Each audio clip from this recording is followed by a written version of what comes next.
पंगनी उत्तरम एंबेरमान तायार सेति स्वाधीन त्रिविध चेतना चेतन स्वरूप स्थिति प्रवृत्ति भेदम क्लेश कर्माद्य शेष दोषा संस्पृष्टम स्वाभाविकानवधिकातिशय ज्ञान बलैश्वर्य वीर्य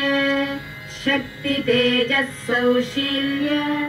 वात्सल्य मार्दवार्जव सौहार्द साम्य कारुण्य माधुर्य गांभीर्य औदार्य चातुर्य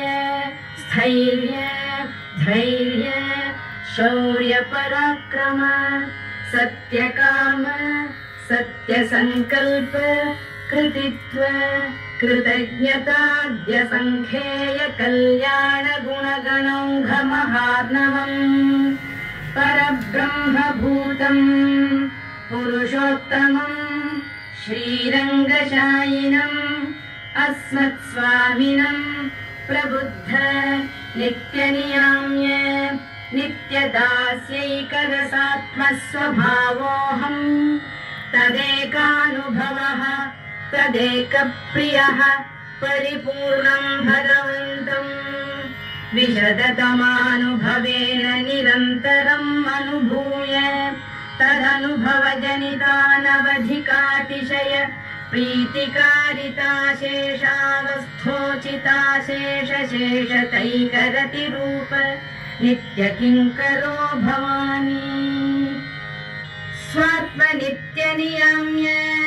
नित्यदास्यैकरसात्मस्वभावानुसन्धानपूर्वक भगवदनवधिकातिशय स्वाम्याद्यखिल गुणगणानुभवजनितानवधिकातिशय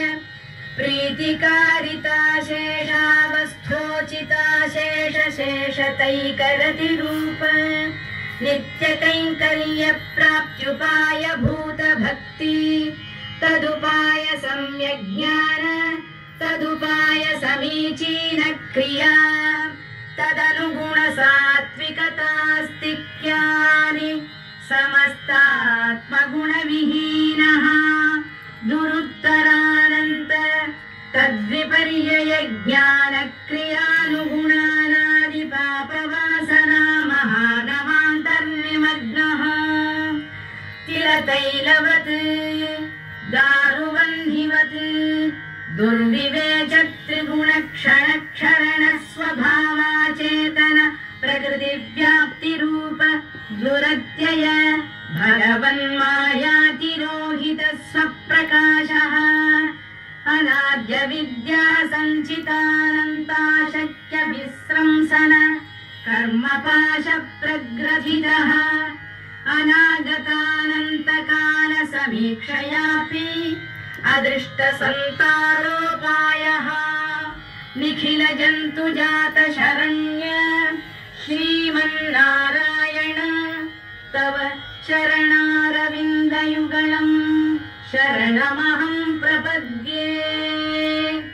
एवम् अवस्थितस्यापि अर्थित्वमात्रेण परमकारुणिको भगवान् स्वानुभवप्रीत्या उपनीतैकान्तिकात्यन्तिक नित्यकैङ्कर्यैकरतिरूप नित्यदास्यम् दास्यतीति विश्वासपूर्वकम् भगवन्तम्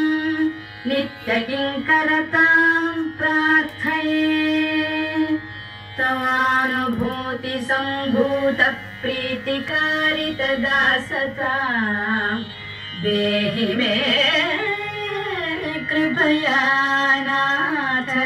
न जाने गतिम् अन्यथा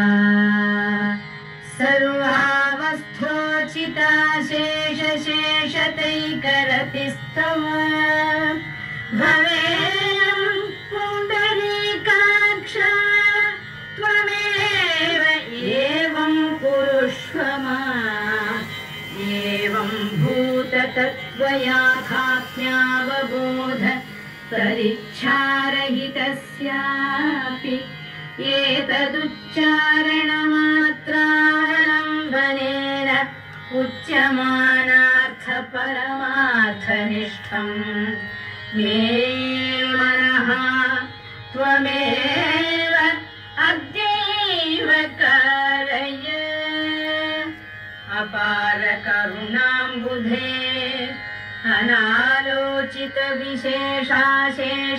अनालोचितविशेषाशेषलोकशरण्य प्रणतार्तिहर आश्रितवात्सल्यैकमहोदधे अनवरत